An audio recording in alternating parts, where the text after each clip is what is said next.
What'd you just say, Matt? I've never driven an HR. Well, don't worry, it's not gonna move.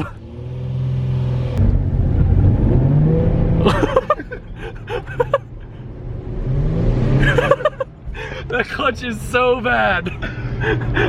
I don't think I would have been able to make it home. Spinning tires, it's not clutch. That's straight tires from all the HR power. It sounds good though. It sounds great. It revs super quick. Give it some gas in third. The clutch is so bad. If you can't tell by that first clip, the Black Z needs a clutch like bad. How bad, Matt? Pretty bad. Pretty bad. So she's going up on the lift for her very first time. And since Matt just recently did a clutch on his car, he offered to help me tackle the clutch on this. So it'll make it a lot more fun. Apparently it's a lot easier than the SR clutch, so I'm looking forward to that. What are you doing? Trying to get my tie rod off the spacer, because I've been to tie rod last night. Oh, is this from the event? Yeah, that's hammered out and drive home and stuff. I've actually been really looking forward to putting this car on the lift because I haven't shown you guys how clean it is underneath yet. It's mind-blowing. Behold, the cleanest Z in the world. This is like, it like looks like a new transmission. No, it really does. It's insane. For 2008, this car is incredibly clean. Oh, look at it. It's literally cleaner than that 370Z in Texas, which is absurd. The 370Z, this was all super rusty and stuff. Like, I would even contemplate licking this drive shaft. Look at how clean it is. Not even any dust on it. Isn't that insane? Shout out to Florida for having clean Florida cars. It's like, how do you even burn out a clutch with a car this clean? Well, judging by the GoPro mount on the dash, he had a little bit too much fun. But, yeah. The funny thing is, I feel like most of this dirt's just from it sitting outside, to be honest. If you're wondering why I haven't been driving this car, 1, it's completely stock. 2, it has a bad clutch. And 3, technically it doesn't even have a rebuilt title yet, so I can't register it. Basically, I bought the car with a bad clutch and it couldn't go to the inspection place because it had a bad clutch. So the deal is pretty much that I'm changing the clutch on it. And then the car can get inspected, get a rebuilt title, and then I can start doing mods to it and driving, hopefully door to door with Ginge. King Ginge. Before I could even finish making us coffee, Matt pulled off the exhaust. You're welcome. Thanks, Matt. All right, so next up, drive shaft needs to come out. I'm just guessing because I'm assuming every transmission's the same. Probably have some bolts around here. Gotta unhook the clutch line, maybe? I don't know, something like that. Probably a bunch of wiring stuff. But Matt's pretty confident we should be able to get this out in a half hour, so. Yep. I'm excited to see. Should be good. Funny because like I'm complaining about why my back hurts and it's literally from doing these bolts because they get so tight. It doesn't like to fit up there that well. Incidentally, I guess these draft shafts are made of carbon fiber, is that true, Matt? Yep. So you don't want to drop them on the ground, I guess they shatter. Yeah, if you like scratch them, they can like explode at high speed. What? Yeah, because they're like... Wait, really? Yeah, if you like leave a big gouge in them, it can scratch the fibers or like... Because they're made under like compression, like heat and compression.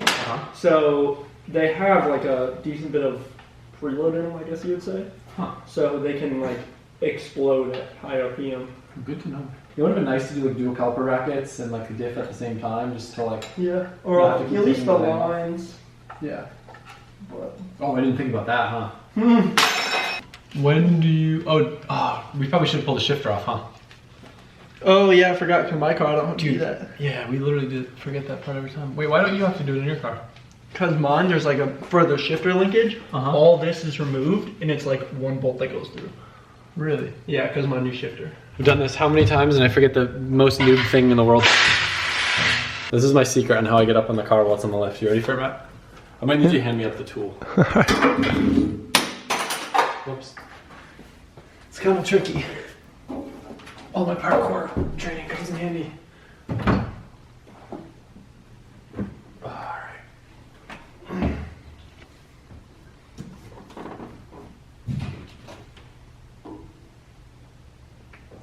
I mean, the best part is, right on the lift, it's like, don't climb on the lift. Wait, does it really? Yeah, right there. That's really funny. There's so many things it says not to do on the lift that I do. It's funny because it's like the same steps as an S13, so I just feel like I'm just pulling apart a newer 240. This is the weirdest thing in the world. There's a bunny on my shifter. It just feels like you're working on a new car. 240s, you just get covered in gear oil, pulling stuff out, and it's so gross. Can't decide whether or not we need to take this out, but I'm gonna take it out just to make life a little bit easier. I sound so stupid talking about how 240s you get like gear oil and everything all over you, because with the design of the CDO9, you don't even have that there. because it's a remote mount shifter mat. So there's no gear oil anywhere near here. Everything so far is super self-explanatory in terms of just like unplugging things and unbolting things, but there's one plug up here that was kind of hard. So the technique, just in case this helps any of you, was to unbolt the brace and then one hand pushing down, it looks like this, just kind of pushing down the tab, and then a screwdriver held at a 90-degree angle with your arm over the top of it, and then just kind of popped it out. So hopefully that helps. Matt's idea, so we don't lose kind of where the bolts go, is to basically pretend that this is the transmission. So we're just kind of poking holes and putting the bolts in there. Very smart. Hey, you an engineer or something? I try to be. That was the fun part of accessing all the bolts behind it. All right, so we think that we have every single bolt out. But Matt, what normally happens when you pull a transmission? There's always one more bolt. So there's probably one more bolt hiding in there. We took off about 3, so my guess is there's probably a few more than that. We got some bad backs, so we're gonna use a new fancy machine that I've never seen before. I'm used to just having big boosts, you know, whenever I need someone to lift a transmission, I'll just come, just one arm it. Harbor Freight Special. That's mint, dude. That's mint. Try the impact. It's funny because people always like bust their balls about not using one of these and like just lifting it by hand, so this is like, this is how you're supposed to do things, huh? Mm-hmm. Hopefully since yours is so clean, it will just like slip right out. Yeah. Forget. If you want it, we'll just do the transmission after, I guess. What'd you say? Just during the transmission after. Yeah. Well, is it, what does it normally leak out the output shaft? Yeah. So, if you're that. I mean, we might not even have to drain it.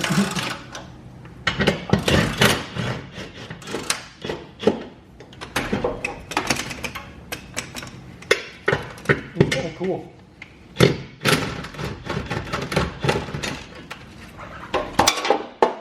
Okay. If you want, we can strap it to it. If not, then Wait, I don't think there's a need to. Do you? no. It just keeps it from like rolling side to side.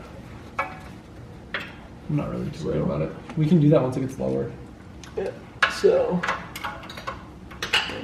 hopefully those like the alignment pins on it. Are you just lowering it now? Yeah, I'm just lowering it. Let's see if it'll like. No, we just gotta... This like black thing right here. Is there a bolt There's like this little like black like shield thing. connecting them? Like this right here. I don't know if it's. Yeah, I think that's what's. Like we said, there's always one more bolt.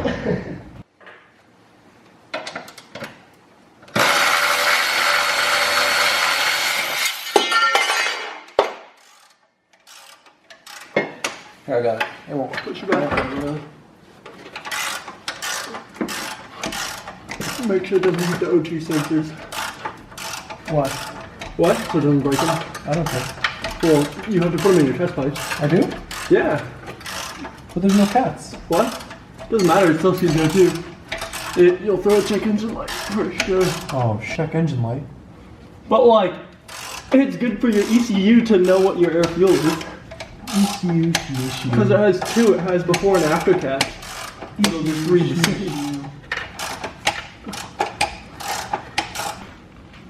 Oh, that's a great angle, Matt. You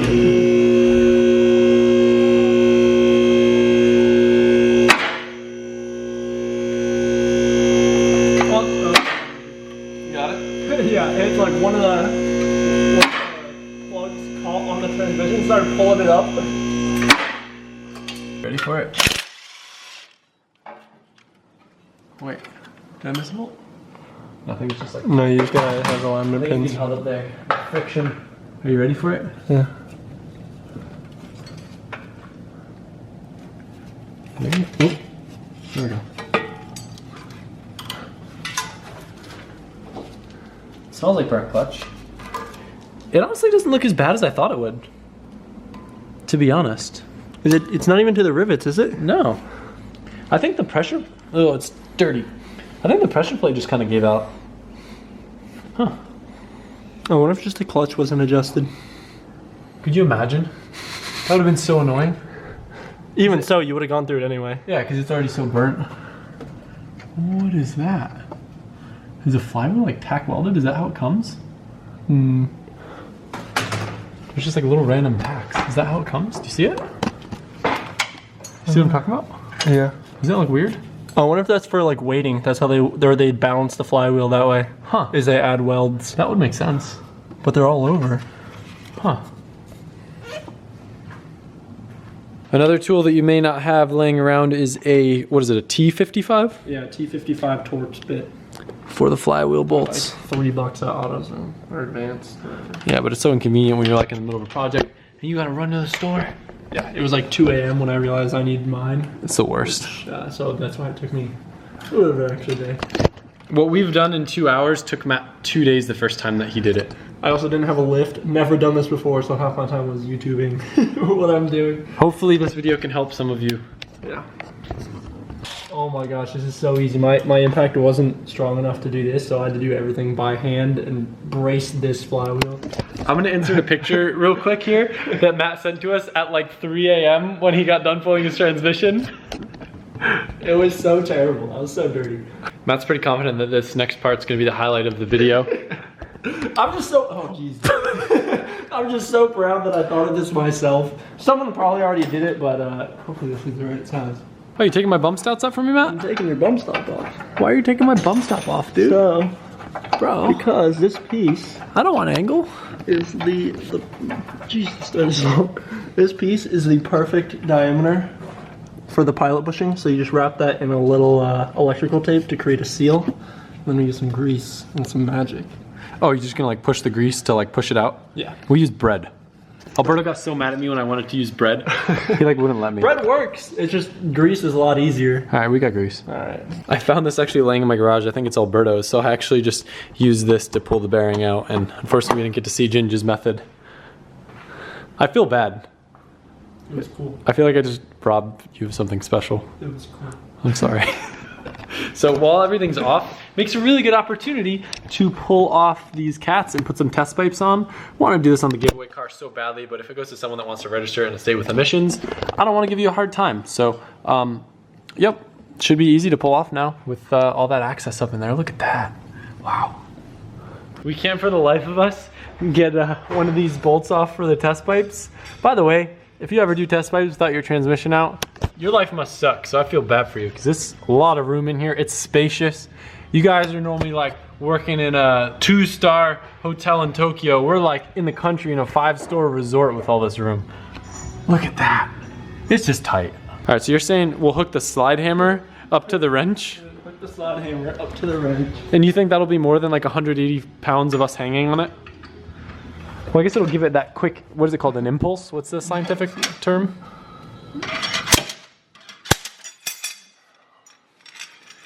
Do you think it worked? I don't know. It's better. It's stripping it. By far the most difficult thing of this entire process was this test pipe. Not even the test pipe. One bolt. It's always one bolt. It won't come out. Tried prying it off. Tried slide hammering it off. Tried using a pry bar. Tried many things. I don't know all the things. And Matt's like, oh, if only we had a Sawzall. I was like, man, I wish I did. And then, We found the Sawzall. bro, game changer, man. Even though it's like a castle up here with all this room, still, look at that. This is what we've had to resort to. We spent the past 2.5 hours trying to get this one little bolt out. This is the closest we've been yet. Oh boy, we're almost there. I can almost get a grinder in there now at this point, now that I've got it moved out of the way. Not bad, not bad. 17 hours deep into that bolt. Still can't get it off. We can barely breathe, we're so hungry. I'm about to inhale these tacos. It's taking everything out of me to give up and eat. But Matt thinks it'll help his brain think more clearly. Brain food, like you always think poorly when you're hungry. So that's why you need energy. Me too. Lucky for us, Tijuana messed up and Nicole was waiting there for 5 hours until they finally came over and asked her what was going on. 5 hours, more like 35 minutes. No, Nicole, we're in a mode where we're over-exaggerating everything. Me and Matt have been out in the garage on that bolt for 17 hours. So they gave her all of this extra food, not because she's beautiful, just because they took forever to give her our food. So look at this. We don't even like churros. Oh my gosh, I love churros.